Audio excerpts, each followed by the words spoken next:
Good morning, Andrew Cooper here, Advice for Living Financial Planning. Last night was the federal budget. I wanted to do just a very quick overview of the points that I think will be related to most of our clients. There's a whole lot of business stuff in the budget. I won't be touching on that because those of you that are in business will have an accountant and your accountant will update you on all that sort of stuff, and some of it's quite involved and it doesn't affect most people.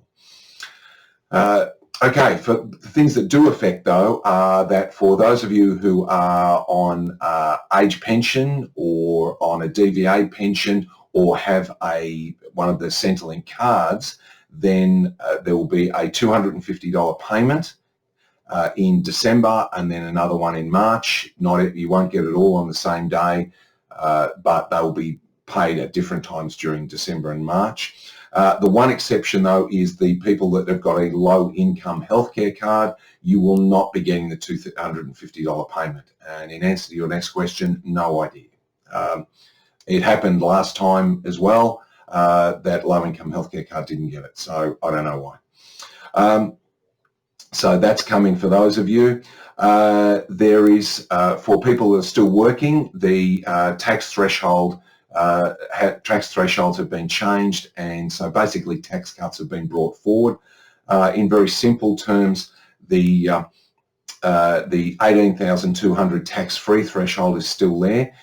You then click up to 19 cents in the dollar. That normally goes to 37,000. It's now going up to 45.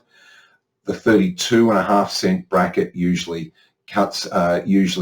goes from that will go from 45 usually to 90. That will now go to $120,000 a year. You'll be on 32.5, and the 37 cent bracket, that will now cut out at $180,000 a year instead of 120. So that will mean some savings for for people who are still working. As an example, if you're on about $80,000 a year, then you'll get a saving of about $1,000 a year in tax. So not enormous, but it may as well be in your pocket as anybody else's. There's also some stuff about superannuation to stop people generating multiple super accounts when they go to different jobs. Your super account will be, the term they're using, your super account will be stapled to you. What this will mean particularly is that there are some industries where they still insist on using a particular fund, and the healthcare industry is one of those where you have to use what was First State Super, which is now Aware Super. So that'll be interesting to see how that works, because in that the link between those industries has been very, very tight, and it's also been difficult because the Aware Super people are very difficult to deal with. So if you moved to work in that industry and you already had a super fund, they can't now make you go to Aware Super or First State Super. So that will be interesting, but it'll also be good. It'll mean that people will only have should only have one super fund for the most part. Also, the government is monitoring for people who have super funds and they don't really pay much attention to it. Then the federal government will be monitoring what they call those My Super accounts to make sure that they're not underperforming, because some of them are, despite all their claims about being low cost and all that sort of stuff, their performance has actually been quite poor, and so the government will be managing that.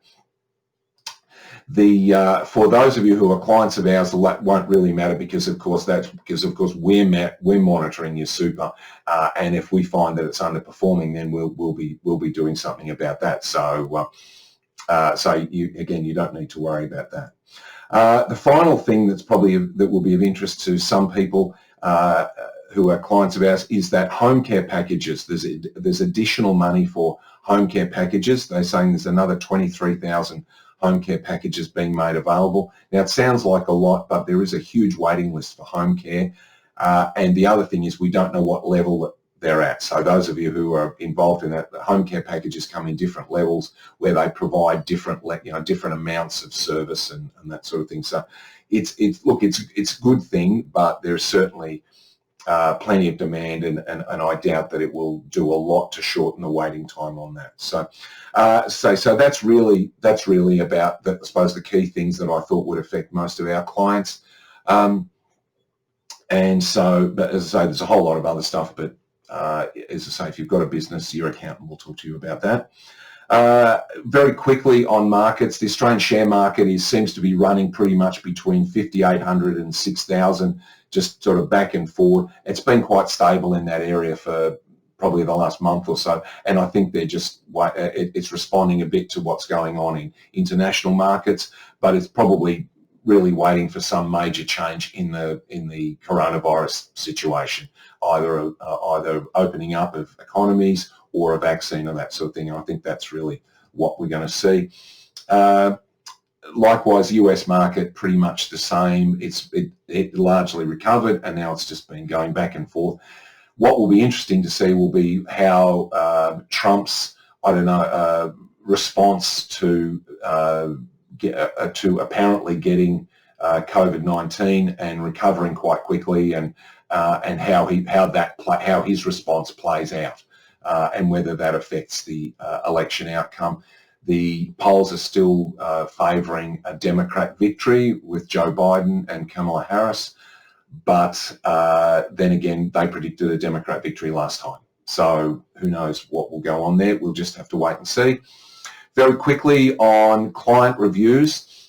We'll be getting started with client reviews again very soon. As you know, we've changed our back office. Well, unfortunately, we've been waiting for our client information to move over to our new system, and there has been some delays with that. But you'll begin to start hearing from either Marlene or from Alison about booking client reviews.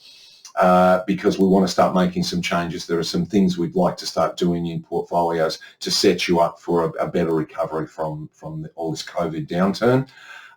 And if you can't wait and you would like to book an appointment with me, then in my email footer, you will find a new line now that just says, then if you want to click, there's a link to click, and that will take you to my live calendar. So you will see what my availability is in real time, and you can basically book an appointment yourself if you would like to do that. So anyway, that's pretty much, and that's 7.5 minutes, so that's more than enough time for me. So anyway, any other questions on the budget, do please let me know. I have received a number of budget summaries from different fund managers. If you're particularly interested, I'd be happy to send you one. It's got some of the more complex stuff in it. Okay, all the best. And for those of you in Melbourne, just keep loving lockdown. Bye.